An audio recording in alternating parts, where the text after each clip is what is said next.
అయితే టూరిస్ట్ స్పాట్లు, సెల్ఫీ స్పాట్లు, పిక్నిక్ స్పాట్లు, బిర్యానీ స్పాట్లు, మటన్ దుకాణాల స్పాట్లు గిట్ల ఉంటాయి కదా. అయితే మహారాష్ట్రలో సూసైడ్ స్పాట్ ఉన్నదోళ్ళ. అంటే ఎవరి మీదనన్న కోపం వచ్చినా ప్రభుత్వంలో ఉన్నోళ్ళు పట్టించుకోకుండా ఇంటి ఆమె అలిగినా అత్తగారోళ్ళు గులిగినా ఆడికి పోతారు, బాధలు చెప్పుకుంటూ దునుకుతారు. ఇప్పుడు గాముచ్చట ఎందుకంటారా? ఎందుకో చెప్తా గాని మరి హగ చూడుర్రి, ఇది ఏదేదో సర్కసాట కాదు, సావు కోసం తండ్లాట. అర్థం కాలే కదా.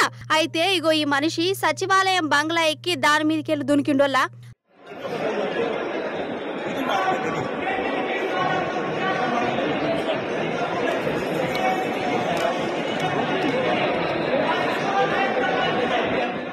అరే అవునంటే సచివాలయం అంటే మనది కాదు, గా మహారాష్ట్ర సచివాలయం బిల్డింగు. ఏందంటే మహారాష్ట్ర సర్కారోళ్ళు నౌకర్లు ఇత్తలేరట, అందుకే సచివాలయానికి పోయి ఫైలు గిలు పట్టుకొని దొరికిండు. కానీ అప్పటికే వలలు పెట్టిరు. మరి గంత పెద్ద వల ఇట్లా పెట్టిరు కావచ్చు అని మీకు అనుమానం కొట్టచ్చు.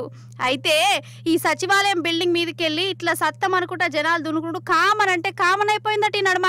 వాళ్ళకి ఏ తక్లీఫ్ వచ్చినా ఈ బంగ్లా ఎక్కుడు దునుకుడు గదే కథనట. అందుకే వలలు పెట్టిరు ముందుగానే.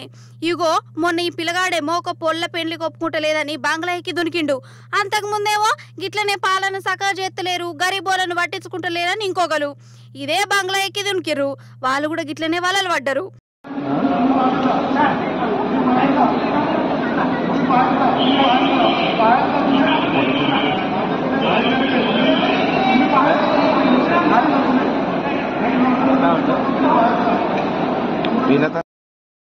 ఇప్పుడు ఈ పెద్దన్న దొరికిండు, ఈయనను కూడా కాపాడిర్రు. ఇంకా నయం పుసుకున వలలు దిగలే, లేకుంటే ఇంత ఆగమవ్వో.